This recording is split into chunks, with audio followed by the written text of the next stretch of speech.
Ya pemirsa, itu tadi kita sama-sama sudah melihat bagaimana kondisi dari reruntuhan bangunan di Pondok Pesantren Al-Husni Sidoarjo, Jawa Timur yang memunculkan pertanyaan besar sesungguhnya bagaimana perizinan dari membuat sebuah bangunan. Kami akan bahas selengkapnya bersama narasumber yang saat ini sudah hadir bersama kami. Sudah ada Prof. Manlian R.A. Simanjuntak yang merupakan guru besar dari manajemen konstruksi sekaligus pengurus LPJK Kementerian PU. Selamat malam, Prof. Selamat malam, Windy. Ya, Selamat terima malam, kasih pemirsa. sudah hadir bersama kami. Prof, kami juga sudah terhubung dengan wali santri yang merupakan Syafrim Toja, ayah korban dari almarhum Khairun Mutakin. Assalamualaikum, selamat malam, Pak.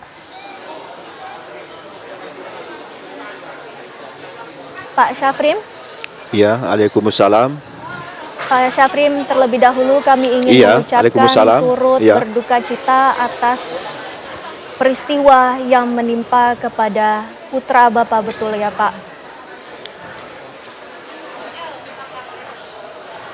Iya. Ya, Pak Syafrim, mohon maaf kami ingin tanyakan terlebih dahulu, kapan Bapak menerima kabar atas musibah ini, Pak?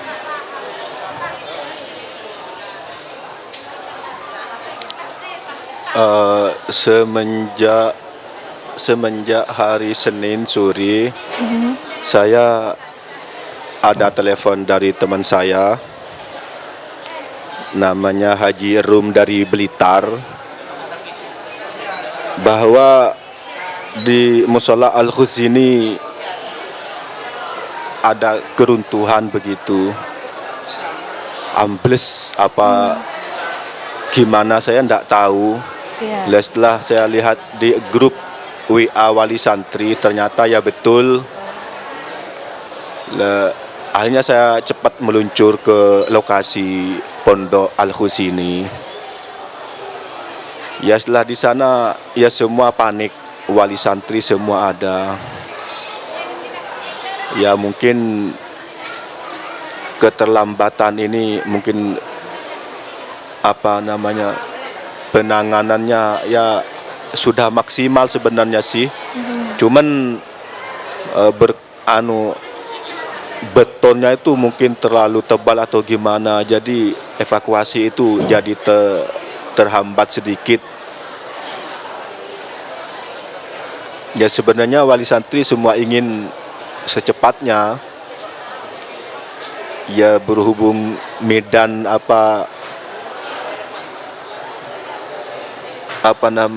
batu-batu yang agak sulit tuh, takut ketindihan yang masih hidup gitu loh maksudnya. Iya.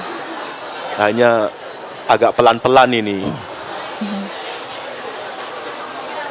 Ya ini saya sudah menunggu ini sudah 5 hari di sini. Ya mungkin hari ini bisa kelar atau sampai nanti malam gitu.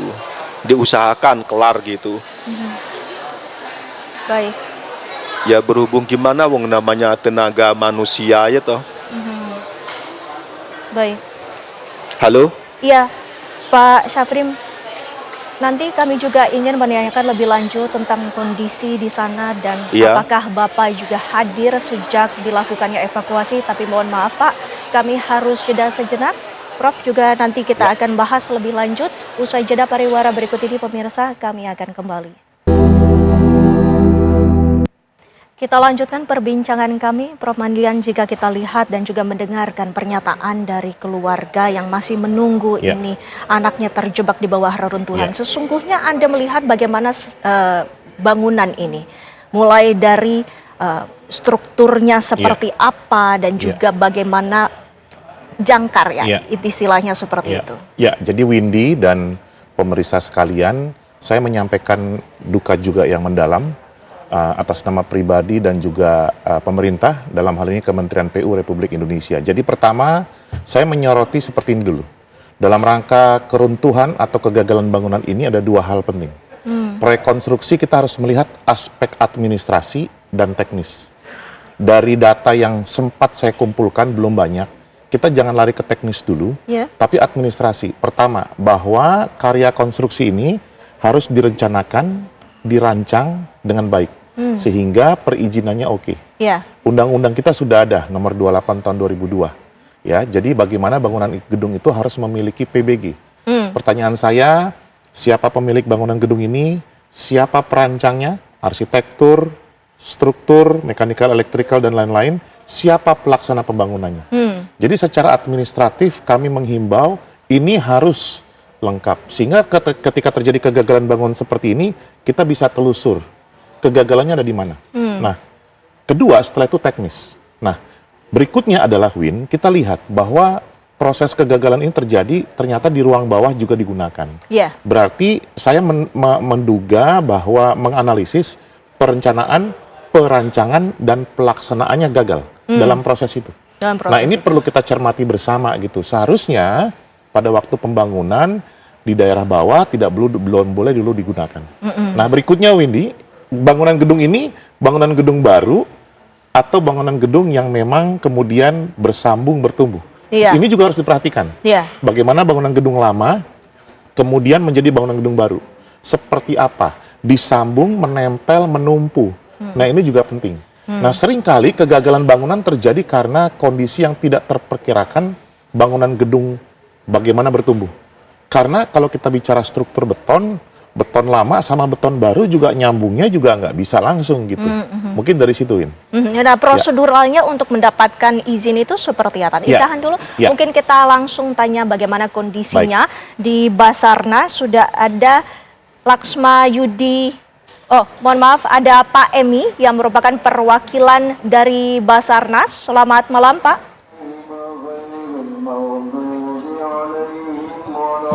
Selamat malam, Bu. Ya, Pak Emi, kami ingin mengetahui perkembangan terbaru saat ini dalam proses pencarian ataupun evakuasi para korban seperti apa?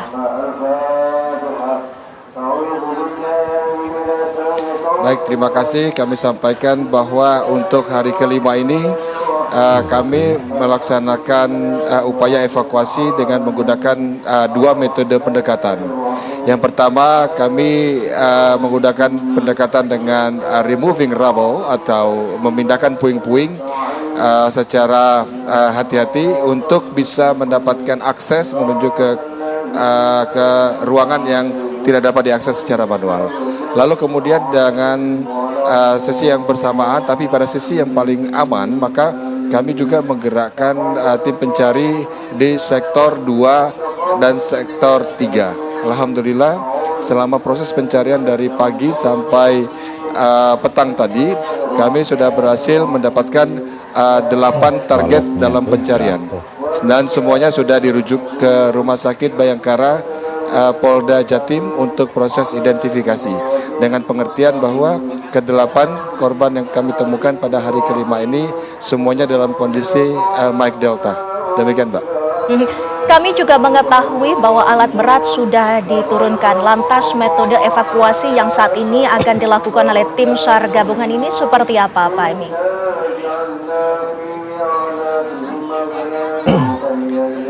Baik, yang kami laksanakan adalah tetap mengupayakan pengambilan dari bagian atas terlebih dahulu, di mana bagian atas ini merupakan bagian yang menjadi titik tumpu pembebanan. Kita kurangi dulu beban satu persatu dari layer paling atas, kemudian layer kedua dan layer ketiga, dengan pertimbangan bahwa evakuasi dengan menggunakan crane, kita mengangkat beban yang tidak terkoneksi langsung dengan struktur utama pada bangunan. Dan ini tentu akan mengurangi bobot bangunan yang ditopang oleh pada bagian dasar lantai. Mengingat kebanyakan korban itu berada di lantai dasar ketika sedang melaksanakan sholat asar.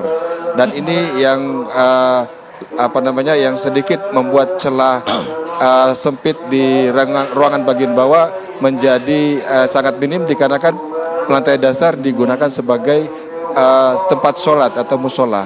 Dan di tempat musola umumnya di kami di Muslim itu adalah tidak ada perabotan, tidak ada kursi, dan tidak ada yang dapat membentuk tahanan pada saat terjadi runtuhan atau yang disebut dengan istilahnya void space atau celah akibat tertahan oleh benda objek atau benda lain.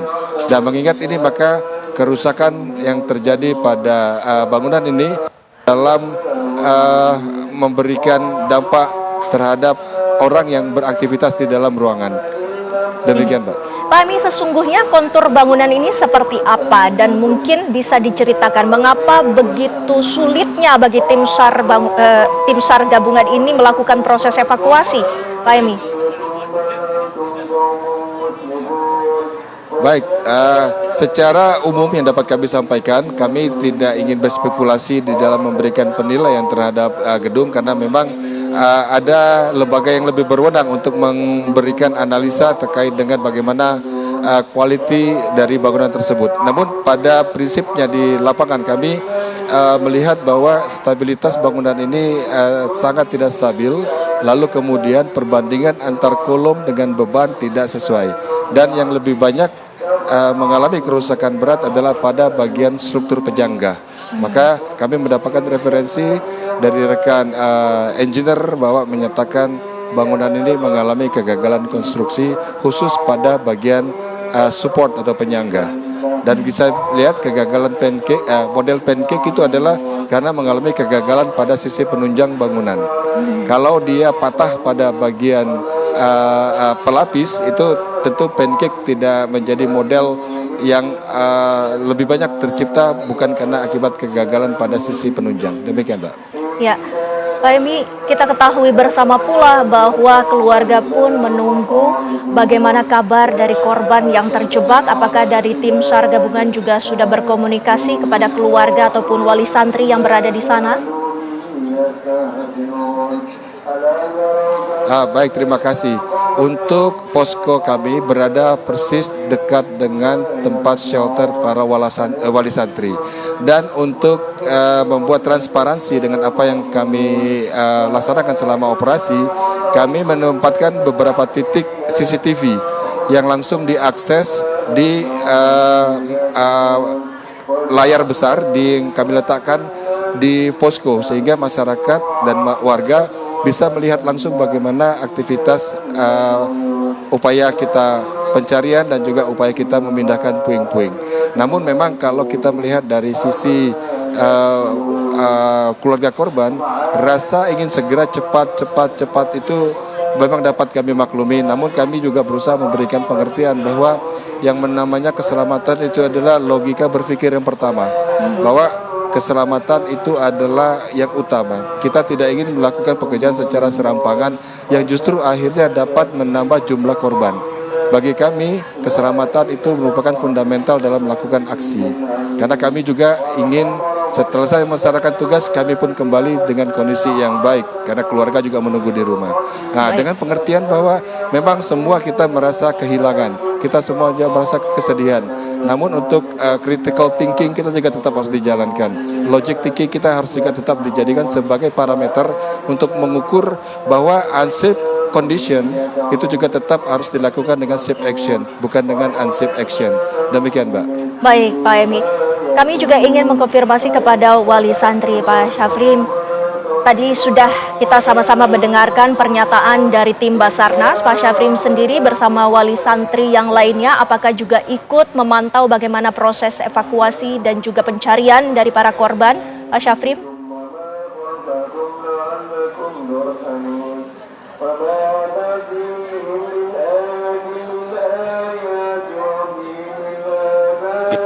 Ya, alhamdulillah bagus dalam pekerjaan ini. Cuman uang namanya beton itu bukan 1-2, agak sulit. Yang ya gara-gara agak pelan itu karena takut masih ada kehidupan di situ, kena gimana itu kena cipratan batu apa itu, takutnya di situ, akhirnya agak pelan itu. Ndak sembrono langsung digarot seperti kita pasir yang enggak. Ini soalnya kan di dalam itu kan manusia, takut ada kehidupan di situ. Ya alhamdulillah udah bagus sih, penanganannya udah bagus. Ya, Prof, kita sama-sama sudah mendengarkan bahwa ini memang merupakan sebuah kegagalan dari konstruksi. Mungkin nanti bisa bahas lebih lanjut. Sesungguhnya apa yang menjadi permasalahan sehingga bisa terjadinya musibah ini ya, Prof, ditahan dulu. Pemirsa, kami masih akan kembali selepas jeda pariwara berikut ini. Kita lanjutkan perbincangan kami. Pak Emi, kami ingin mengetahui untuk esok hari bagaimana rencana evakuasi yang akan dilakukan oleh tim SAR. Pak Emi.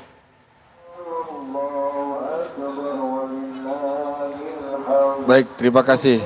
Untuk proses pencarian esok hari, kami akan tetap menggunakan metode pendekatan seperti yang saat ini kami lakukan, yaitu proses pembersihan. Kalau hari ini informasi dari koordinator teknis untuk pemindahan sudah dipastikan bahwa sektor 1 sudah berhasil dikuasai, istilah di lapangannya, artinya sudah bisa mendekati penyelesaian pada tahap A1, sehingga proses berikutnya adalah kita akan bergerak menuju ke A3. Dan dalam pelaksanaan evakuasi kami tetap menggunakan metode on-off. Pada saat proses evakuasi berlangsung, apabila efek dari getaran akibat pemindahan, maka kren akan kita stop dahulu sambil menunggu proses evakuasi selesai.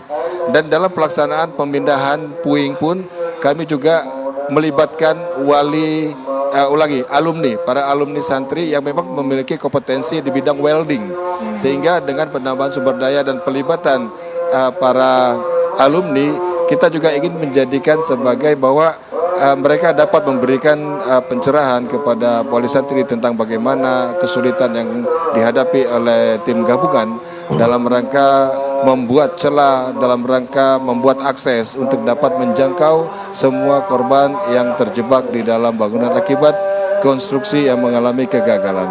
Sehingga prinsip yang ingin kami sampaikan juga dapat dipengerti dan dipahami bahwa cepat kalau tidak aman itu sama saja kita melakukan tindakan yang keliru, dan jangan sampai akibat yang kita lakukan malah menambah jumlah korban yang masuk dalam tabel. Demikian, Mbak.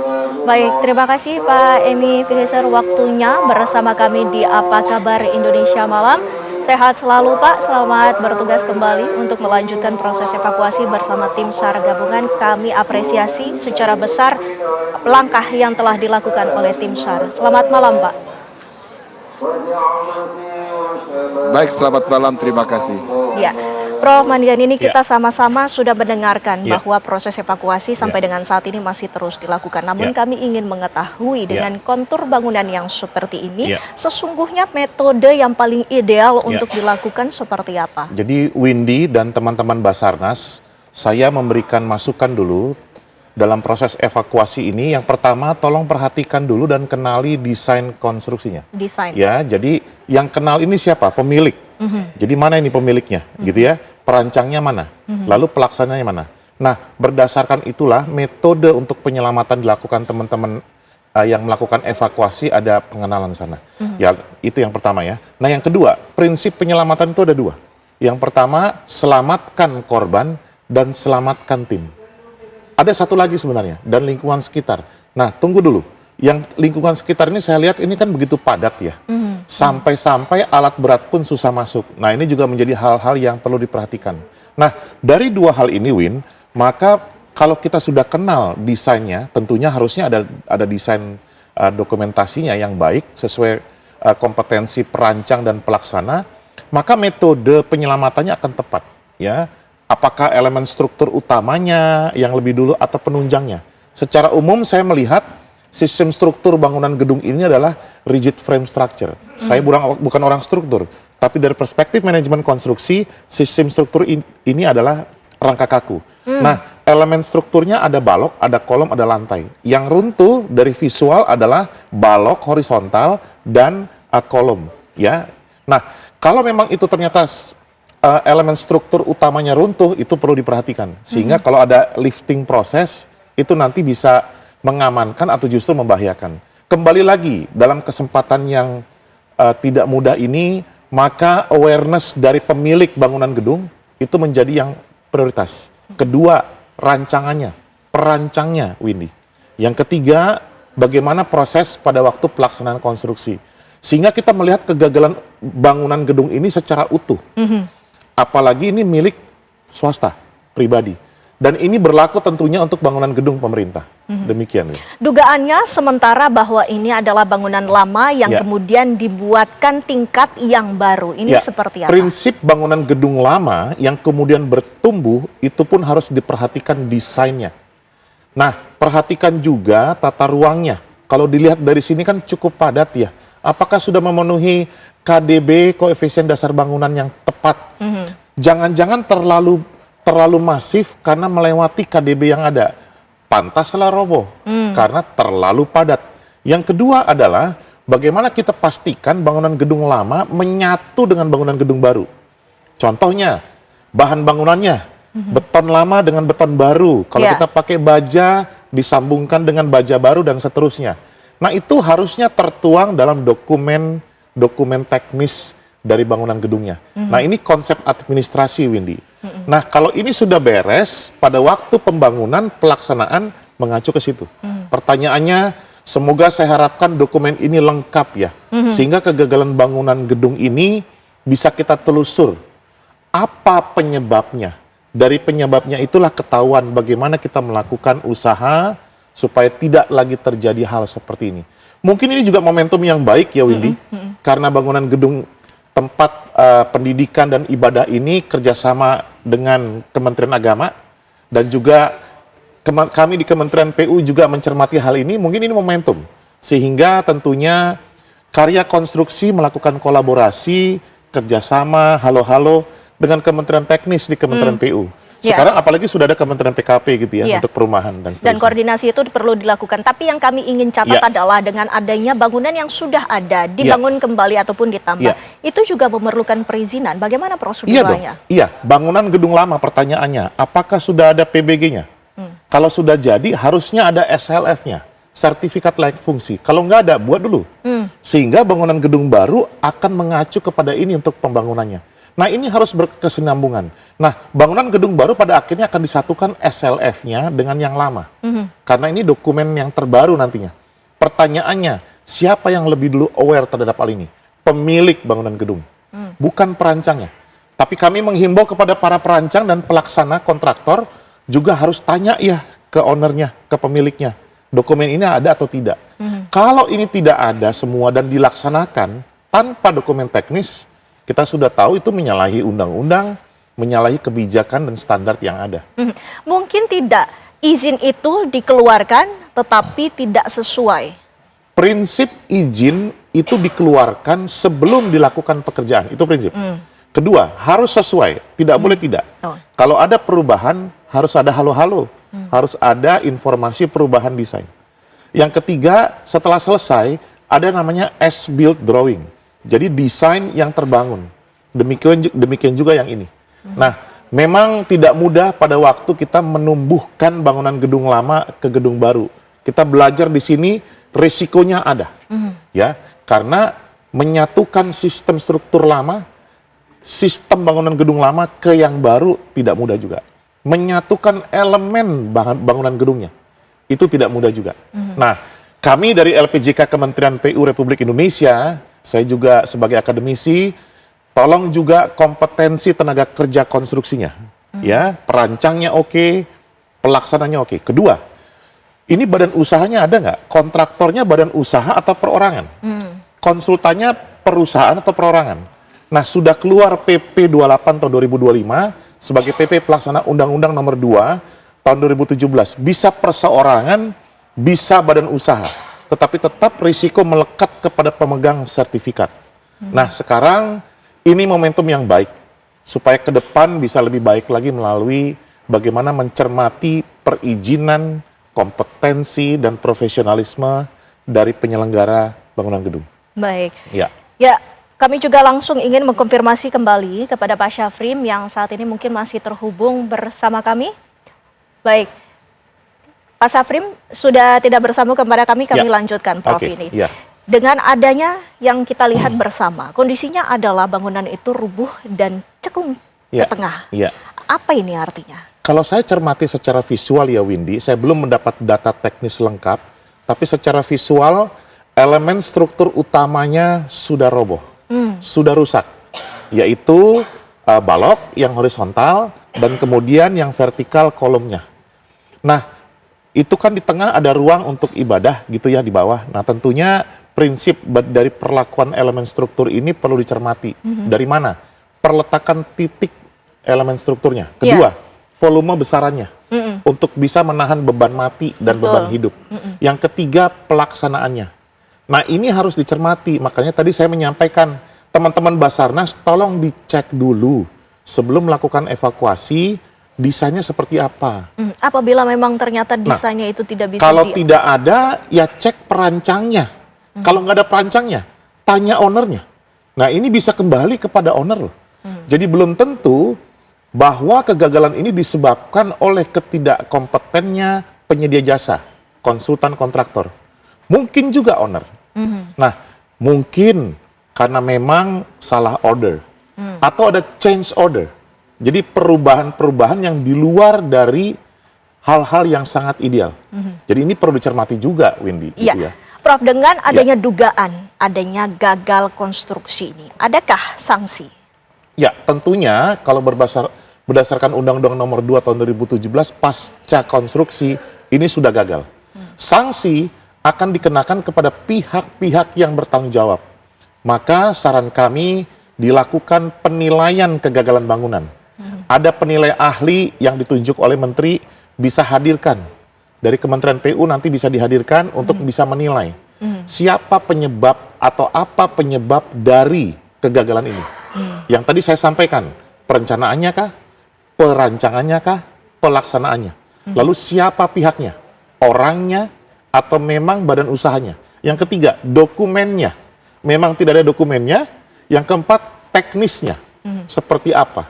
Nah, dari hal-hal inilah bisa dikumpulkan nanti fakta-fakta yang ada supaya kita bisa melihat penyebab kegagalan bangunan gedung ini. Jadi tidak langsung kita duga-duga ya Win ya. Kita harus cek dulu datanya dengan benar. Baik. Iya. Terima kasih Prof. Manlian dan juga tadi pemirsa kita akan terus menunggu bagaimana proses evakuasi terhadap para korban yang terjebak di bawah reruntuhan Pondok Pesantren Al Husini di Sidoarjo, Jawa Timur.